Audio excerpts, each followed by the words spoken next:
Hari Om. Yes, back to chapter 10, verse number 10. Tesham satata yuktanam bhajatam priti purvakam dadami buddhi yogam tam yena mamupayanti te. I am going to give you buddhi yoga. If only you would delight and take satisfaction in remembering and reveling in my name, in my thought, in the very idea that there is a super consciousness beyond all these petty little sansari things, nashwar things that I am dwelling in. If you do that, then I will give you buddhi yoga. What is this buddhi yoga? Buddhi yoga is the knowledge that gives you the vivek of sat and asat. Vivek means discrimination, discernment. सत and असत के बीच में हमको एक बार convince हो जाए ना, हम कन्विंस हो जाए कि ये सत है और बाकी असत है, then I may not have to drag my mind back again and again to that truth. The mind itself will start reveling. Priti purvakam means with love, with satisfaction, it will start reveling in my name. And such a mind, then, of course, naturally, once you have detached it from the world, the mind does not know the turbulence of the world. What is the turbulence felt in the mind? The turbulence is the turbulence of the world, of sansar, of relationships, of vyakti, vastu, paristhiti, घटना, कि ये परिस्थिति ऐसी होनी चाहिए थी, वैसी होनी चाहिए थी. हमने अगर एक बार मन उससे डिटैच कर लिया, थोड़े दूर हो गए उससे, तो वो टर्बुलेंस नहीं छू सकती. Because by itself the mind or the thought itself and consciousness, of course, it is totally untouched. Awareness or consciousness on which all this is riding in any case is totally untouched. So in the 6th chapter, Bhagavan had said, it's so simple, he said. You want to be happy, you just break your bonds with what you call dukha. Break your bond meaning detach. दुख संयोगम वियोगम, उससे वियोग कर लो जिस चीज से आप खुद shackled हैं. You are shackled and chained by that. And this buddhi yoga is going to bring what? Okay, so if I have a mind which ददामी, see, Bhagavan is saying in a very generous way, dadami, he will give out of compassion, that kind of mind to us. But basically we are making the effort and Bhagavan is guiding us through that. So Arjun naturally is going to be confused about how do I dwell constantly. That is, our problem, and Arjun's is the same, because he is a soldier and he has a mind of in a very gross world, and he will ask very direct questions. Just tell me how I can keep my mind on you. But before that, in the 11th verse, Bhagavan continues to say, through buddhi yoga, the Lord will provide what? Tesha mevanukam partham ahamajana jam tamaha nashayam yatma bhavastha jnanadipena bhasvata. First of all, Bhagavan is saying, Tesha mevanu, out of compassion. What is he going to do out of compassion? He is going to do Nashayamya. He is going to Nashayami. Nashayami, he is going to destroy something in us. What is it he is going to destroy in us? That feeling, that agyan which has come out of darkness. In the first line he says that अज्ञानजम तमह. अज्ञानजम यानी अज्ञान से जन्मा हुआ जो तम, जो darkness है. What does he mean by that? Where it simply means our ajnan is that I am this body, I belong to this world, this is my नाम, रूप, औधा, आयु, परिस्थिति, ये सब मैं अपने को इंट्रोड्यूस करता हूँ तो ये सब कहता हूँ. These are my relatives, these are my contacts, I am the son-in-law, daughter-in-law of so and so, and all kinds of. So we are talking about ourselves in relation to everything, vyakti, vastu, paristhiti, all relationships around. But अरे भाई, who are we, who are you apart from this नाम?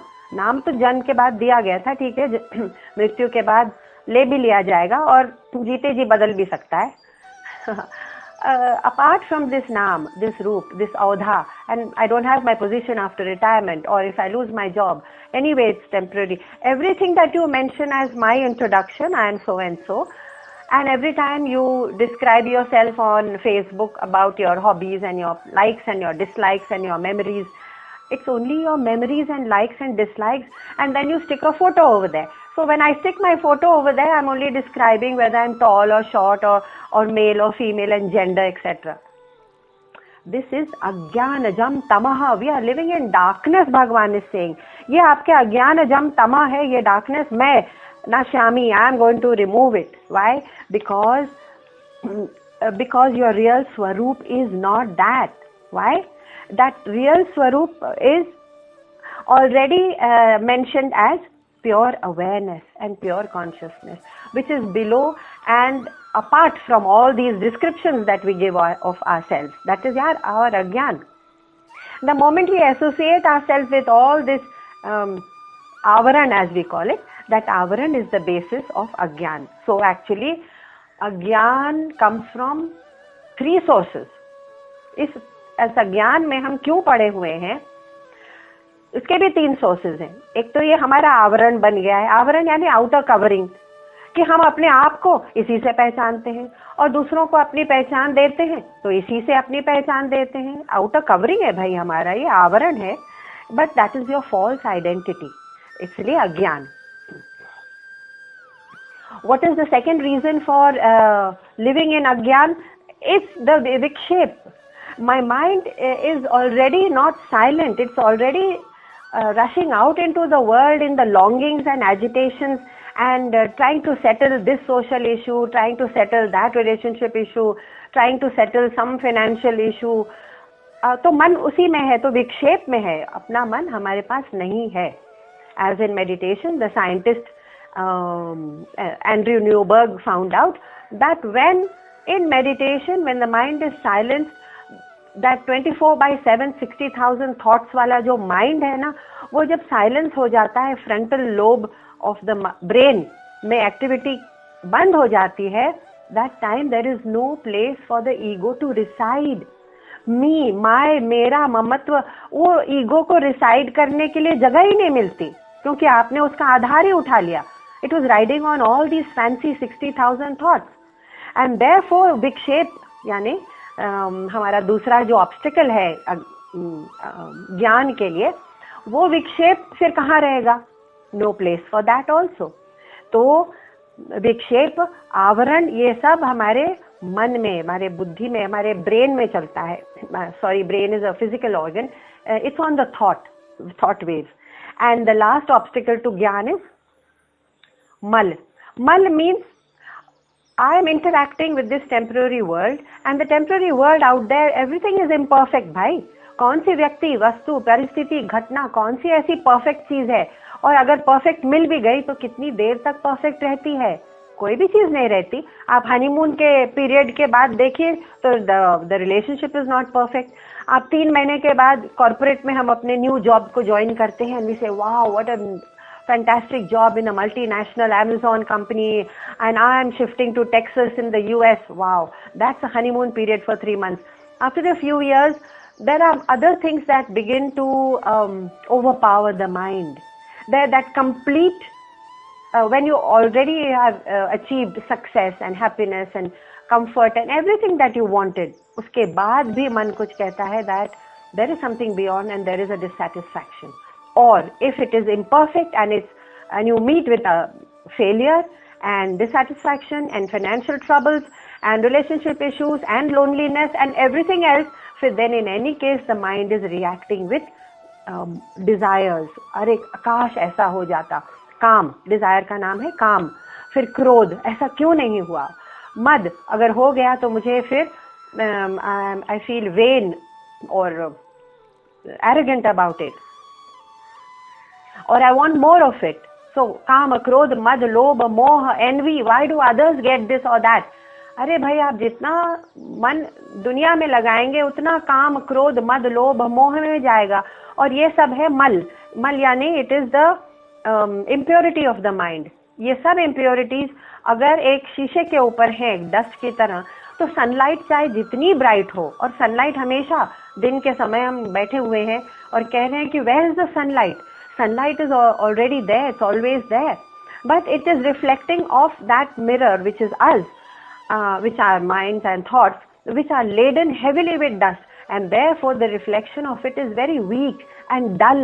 और हम कहते हैं कि ये spirituality हमको तो समझ में नहीं आ रही है, क्योंकि ये शीशा साफ होता तो एकदम प्रखर तीक्ष्ण, पहले तो प्रखर बुद्धि चाहिए, उसके बाद सूक्ष्म बुद्धि से हम एकदम सटल बुद्धि से, सूक्ष्म बुद्धि से इसको समझ लेते, और that thought of God consciousness, that ultimate absolute reality का truth जो है ना, वो एकदम ऐसे brightly shine करता कि we would be reveling रमन्तिते in that white light of consciousness, जो विवेकानंद जी ने और चिन्मय जी ने डिस्क्राइब किया है। डीप मेडिटेशन में जब वो जाते हैं तब वो कहते हैं कि एक वाइट लाइट ऑफ एक्सपेंस, एक स्पेस है जिसमें सिर्फ वाइट लाइट है, मैं तो बस उसमें रमता हूँ।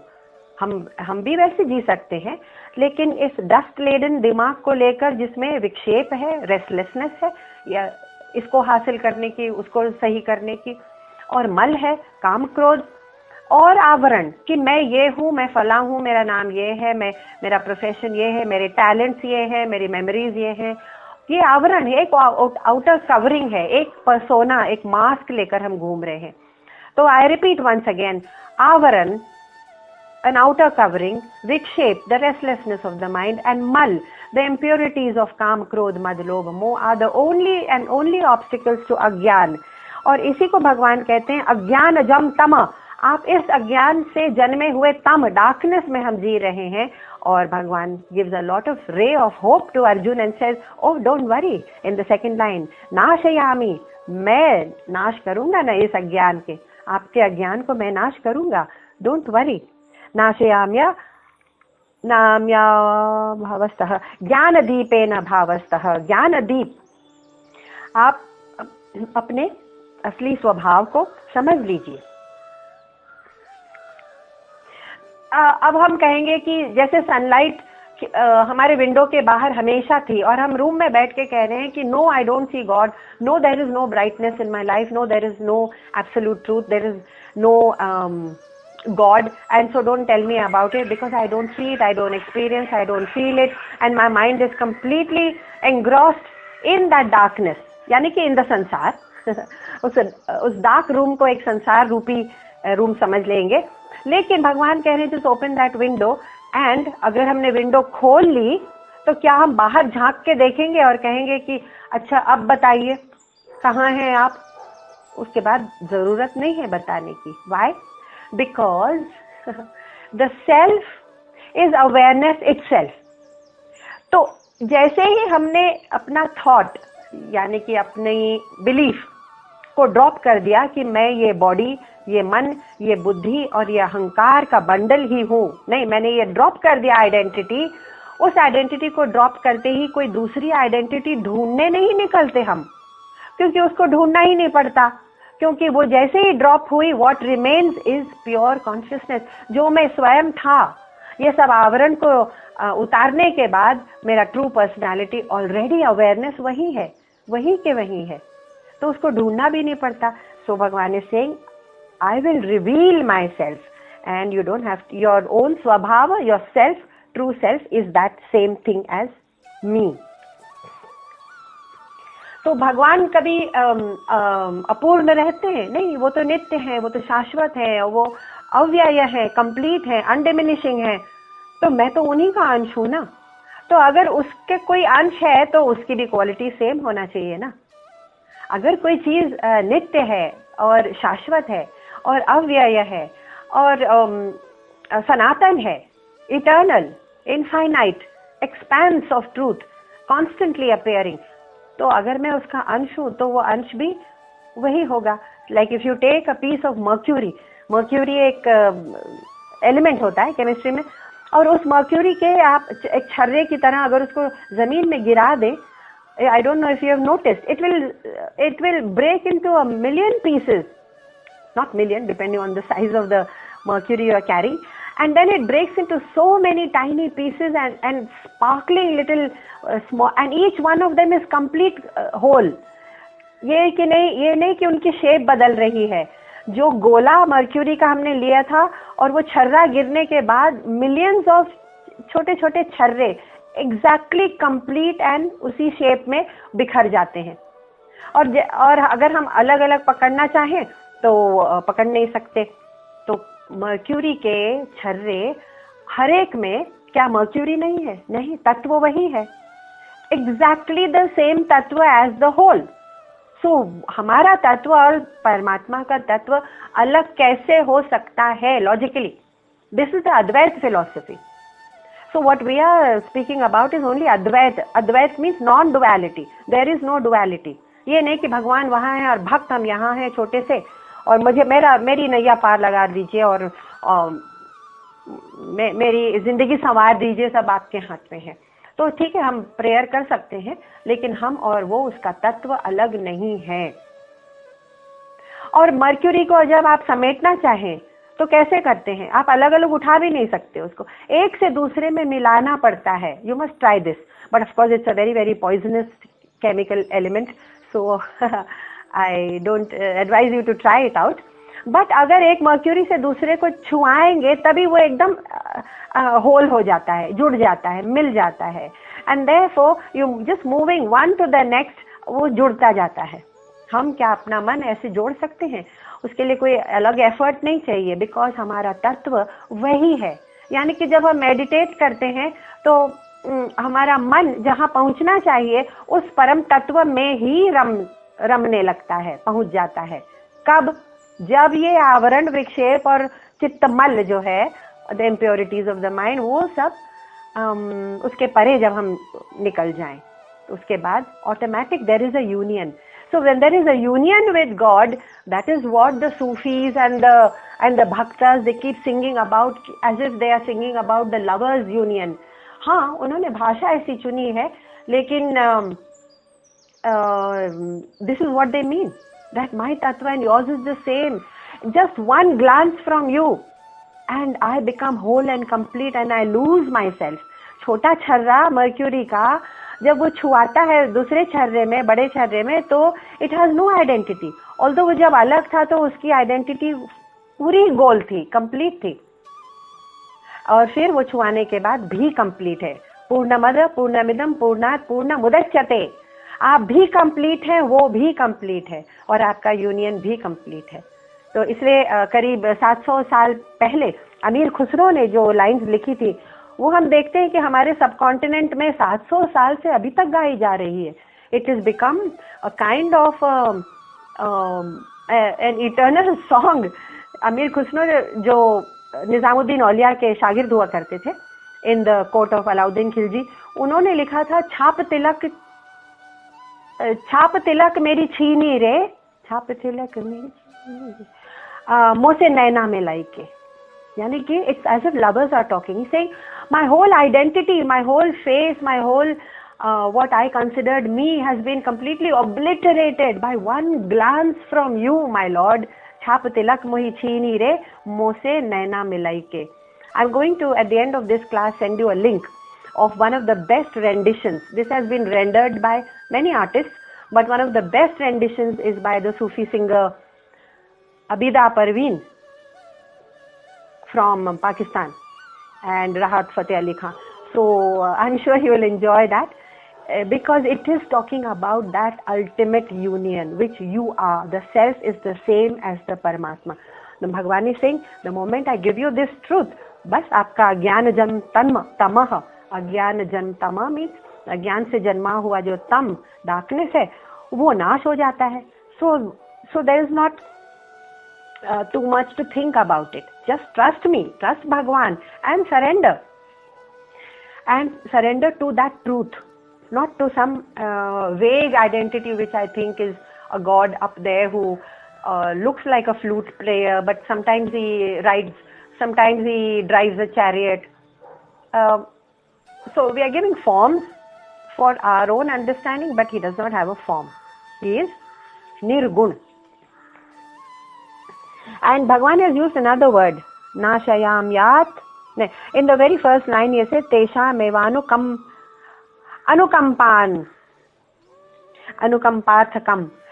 Anukampartham. Yani ki, out of compassion. Now, is it that sunlight which is streaming into the room, is it doing out of compassion? Arey bhai, window humne kholi. I made the effort to clear my chitta mal of काम, क्रोध, मद, लोभ, मोह. I made the effort to train the mind to be silent. और वो हुआ window खोलना. और विंडो जैसे ही खोला, सनलाइट का स्वभाव है अंदर स्ट्रीम करना. लेकिन फिर भी भगवान कहते हैं, out of compassion I bring you that ज्ञान. सनलाइट की कंपैशन समझ लीजिए अगर चाहे तो. It is just a beautiful bhakta language. So that's why the total surrendering of the gopis has been lauded so much in our spiritual literature, and very few people seem to know the depth of it, the total surrender that we're talking about. And the gopis, ना उनको अपने घर की सुध है, सब सुध बुध खोए हुए, ना उनको समय की सुध है, रात को यमुना किनारे डांस कर रही हैं, हर चीज में उनको कृष्ण दिख रहे हैं. That is the quality of mind. So that is the spiritual significance of the unquestioning surrender of the gopis, and that is what the bhakta does. That is the kind of realization he looks for.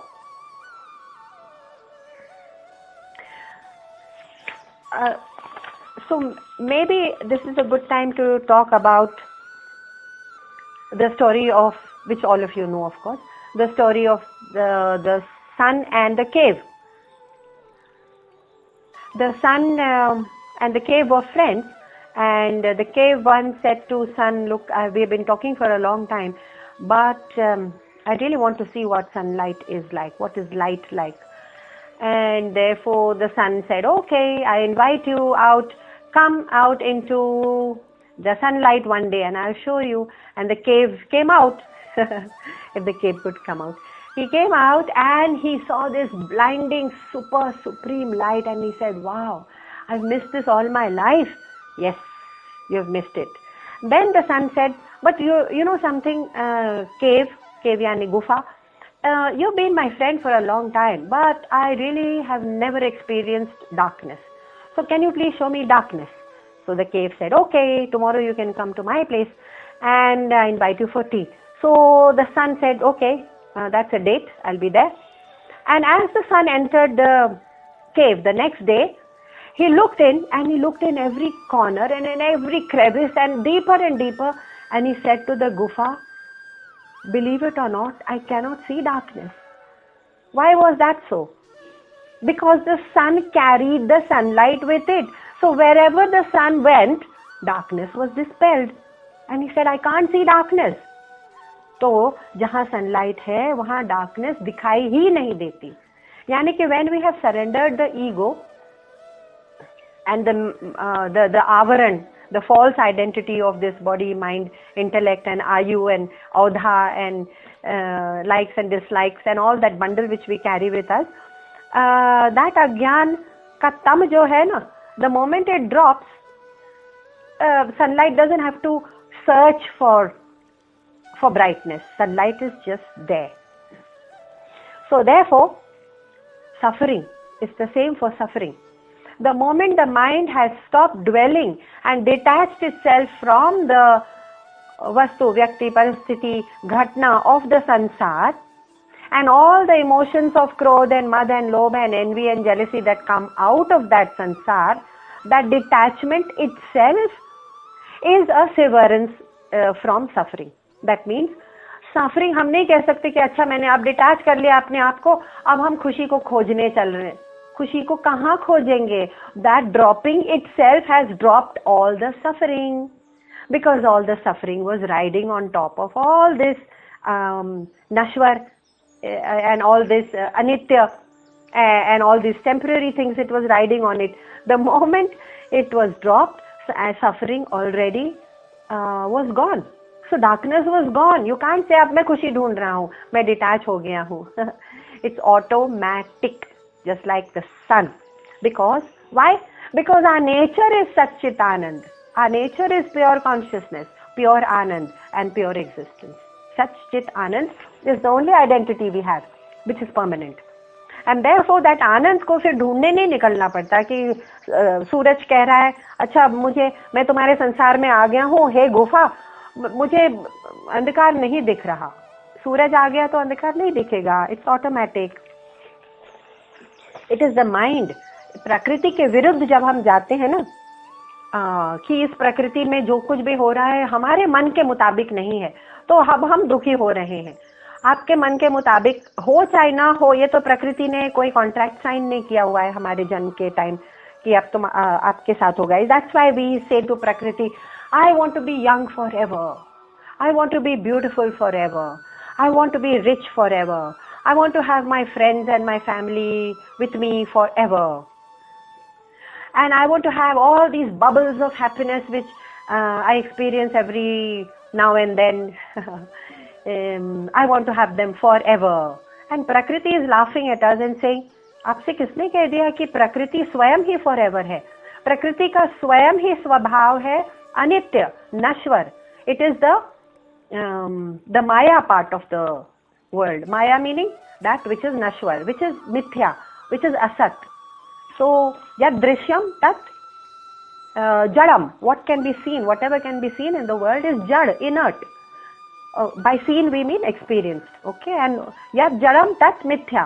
Whatever is inert, it cannot be real. And yat mithya tat asat.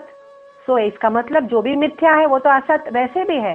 तो हर वो चीज जो हम experience कर रहे हैं, यद दृश्यम, वो सब कुछ असत है.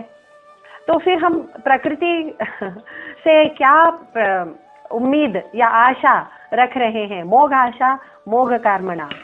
9th वर्स में कहा गया था, मोघ आशा मोघ कर्माणो मोघ ज्ञाना विचेतसः. यानी कि आप यूजलेस, एम्प्टी, हॉलो, वर्थलेस आशाओं में पड़े हुए हैं और फिर कहते हैं भगवान ये दुख मुझे क्यों आ रहे हैं? दुख लाइक प्राकृतिक आपदा and deaths and all that, they are of an extreme kind, but they are also part of the same Prakriti. So Prakriti in its very nature is anitya, and once that is understood, detachment becomes easy. So the moment we have this little bit of a ज्ञान, who am I, मैं तो pure consciousness हूँ, उसके साथ ही विवेक आ जाता है. अरे सत्य और असत के बीच में, और विवेक जैसे ही आया वैराग्य अपने आप आता है. तो it is like that sunlight which goes deeper and deeper into the cave, and जैसे जैसे समझ में आने लगता है फिर हमको सत्य खोजना, सत्य नहीं खुशियां नहीं खोजनी पड़ती, because that is being carried with the ज्ञान.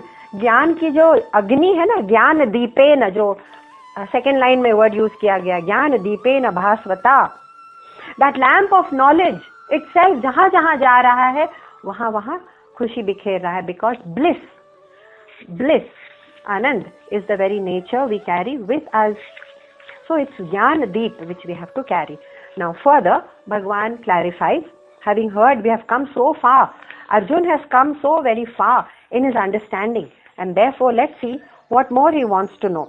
He is actually now trying to say to Krishna कि yes, I understand your vibhuti now. थोड़ी थोड़ी आपकी विभूतियां समझ में आ रही हैं.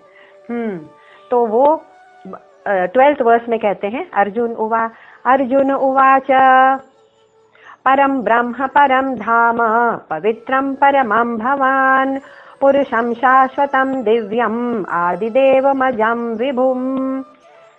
He's saying, you are the supreme Brahman, he's telling Krishna, or the supreme abode, the supreme purifier. You are eternal, you are divine Purusha, and the God of all gods, who is unborn and omnipresent. So 9th verse में जब भगवान ने कहा था कथयन्तश्च, आप मेरे बारे में कथयन्तश्च माम, मेरे बारे में कहा करो, तो Arjun such a simple hearted man, वो खुद कृष्ण को ही सुनाने लगे उनकी विभूतियां और कहने लगे, वाह, you are really omnipresent and divine, you are the Purusha. पू यानी abode, जैसे कहते हैं ना नागपुर, कानपुर, पुर. So that is abode, and Purusha means that which is which abides in everything, which is abiding everywhere. And therefore He's giving these kind of descriptions to Krishna himself. Param Dhamam, you are the Param Dham, the Param abode. But we must remember one thing, even though Krishna is being praised, he knows that these are qualities which have to be used because these are words. But Bhagwan does not reside in any quality or word or description or form, naam, roop, description. We keep forgetting that. That's why once again I'm tempted to quote the 9th verse of the 9th chapter where Bhagwan has said, Nachamam tani karmani, आप चाहे कितनी प्रशंसा कर लो, परम ब्रह्म, परम धाम, पवित्रम, परमम भवान, but Nachamam tani karmani, I am not touched by any of your actions. Nibadhananti dhananjaya. Arjun, ye samajh lo, I am not actually touched by the actions of the human beings. Why? Because I am neutral observer. Udasinam, udasinavadasinam. मैं उदासीन हूँ, असक्तम हूँ, detached हूँ, तेषु कर्मसु. आप जो भी कहिए, मैं तो डिटैच्ड हूँ. इसका मतलब क्या कि आप कहेंगे कि rain, you are this vast beautiful space and you are consciousness and you are so beautiful and you are blue. अब हम स्पेस को ब्लू कलर भी दे देते हैं. But when you throw water, a jet of water up into the space, can it wet the space? The water that you're throwing in a jet up into that space, it cannot wet the space. It cannot even touch the space. But it is in space. It is still being squirted in space. It is being splashed in space. But space is not touched by it. So this is the way of saying how Supreme Consciousness, or even our own consciousness, which is the same tattva, is actually untouched at bottom by all the happenings on the surface of the ocean of the sansar. In fact, it is such a subtle truth that sometimes they give the example of a flower and they say, yes, you can describe a flower. तो आप भगवान को description दे रहे हैं that you are पुरुषम, शाश्वतम, दिव्यम, आदिदेवम, अजम. Okay, I understand. So you're describing a flower, suppose, and you say that flower is I can describe the color of its petals and its stem and its all its shades and its beauty. Now, can you detach its beauty from all the things that you just described? The petals, the stem, the sorry. Can it be separated? No, you cannot. That means beauty lies, is inherent, is actually pervading through the flower. It is that subtle. So that Supreme Consciousness pervades through everything and yet you cannot separate it. So you can say, a flower मुझे दे दो, जरा beauty उसकी separate कर लो.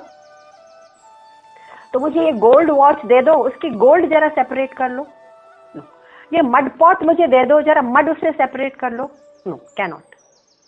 So this sansar is actually pervaded by its cause, the very source, that is the consciousness.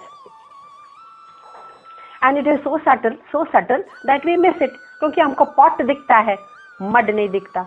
हमको gold chain या gold watch दिखती है, gold नहीं दिखता. खाली पारखी को दिखता है. जो एक ज्वेलर है, पारखी है, जिसके पास उस चीज की नजर है, हाँ, उसको दिखता है. तो जो ऋषि है, जो मुनि है, जो भक्त है, जो ध्यानी है, उसको वो तत्व दिख जाता है. तो उसके लिए भी एक नजर चाहिए. दैट मीन्स और अर्जुन के पास तो वो वैसे चक्षु है नहीं, और न तो हमारे पास है. हमारे पास भी चक्षु नहीं है ऐसे कि हम उस परम तत्व को इतना सटल कि उसको पहचान ले. तो फिर अगले चैप्टर 11वें चैप्टर में भगवान कहते हैं, ओके, अगर वो भी अर्जुन के आग्रह करने पर कहते हैं तुमको मेरा दिव्य रूप देखना है तो I will give you Divya चक्षु. If you want to see my supreme form, I will give you divya chakshu and you will see me briefly with that chakshu only. बिना चक्षु के तो हम खुद नहीं पहचान पाते. तो but that consciousness remains absolutely the same in all times and in all spaces. So in the 13th verse it is said, Ahustvam rishayas sarve devarshi naradastatha asito devalo vyasah swayam chaiva bravishi me. It is said that all the rishis have declared you as also Narad and Asita and Devala and Vyasa.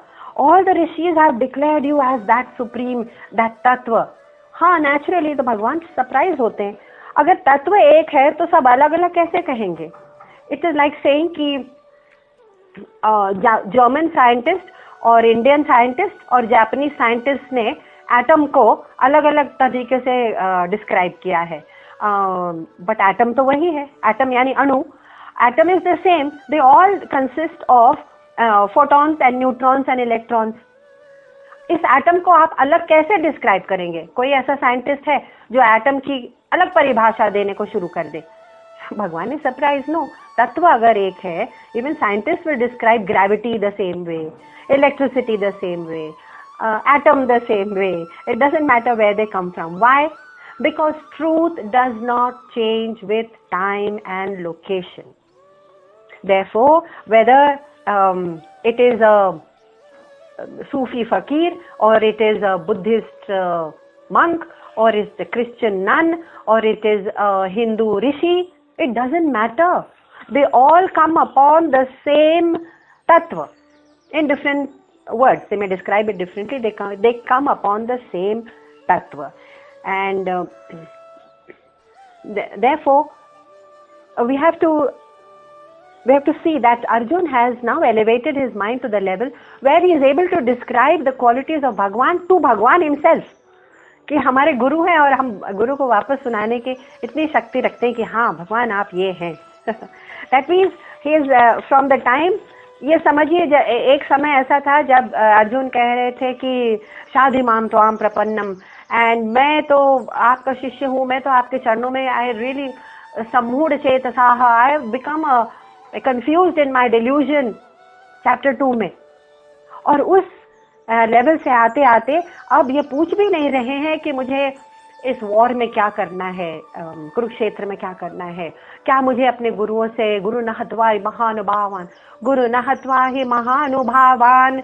अरे उन्होंने ये कहा ही नहीं अब कि मैं अपने गुरु और अपने बंधुओं को मारकर मैं कैसे जी सकूंगा. अब उनका दिमाग, अर्जुन का, इस छोटी छोटी तुच्छ बातों से, संसारी बातों से उठ गया है. After 10 chapters he knows that once you know the ultimate truth, these small sansari sorrows, जो sorrow वो लेके आए थे ना कि मैं गुरु न हत्वा ही महानुभावान, मैं अपने सामने खड़े हुए अपने गुरुओं और अपने भाई बंधुओं को कैसे मारूं, मुझे तो, मैं तो अपना गांडीव नीचे, उन्होंने तो एकदम सरेंडर कर दिया था. ही dropped his bow and arrow. उस सौरों से लेकर यहाँ तक देखिए अर्जुन कहाँ तक पहुंचे. That means his mind has been uplifted right in the middle of the battle by Krishna. Does it mean that हमको कहीं और आश्रम में या फॉरेस्ट में जाकर सीखना चाहिए स्पिरिचुअलिटी? नहीं. अर्जुन ने भी कुरुक्षेत्र के बीच में, in the battle of a samsara, he had heard the Gita. और हम भी अपने जीवन में सब कुछ जीते हुए भी संसार के कुरुक्षेत्र में जूझते हुए ही हमको सुनना है. And even in that state Arjun का माइंड अपलिफ्ट हो सकता है. तो हो सकता है हमारे लिए भी कुछ खुशखबरी हो कि हम भी अपना माइंड अपलिफ्ट कर सकें.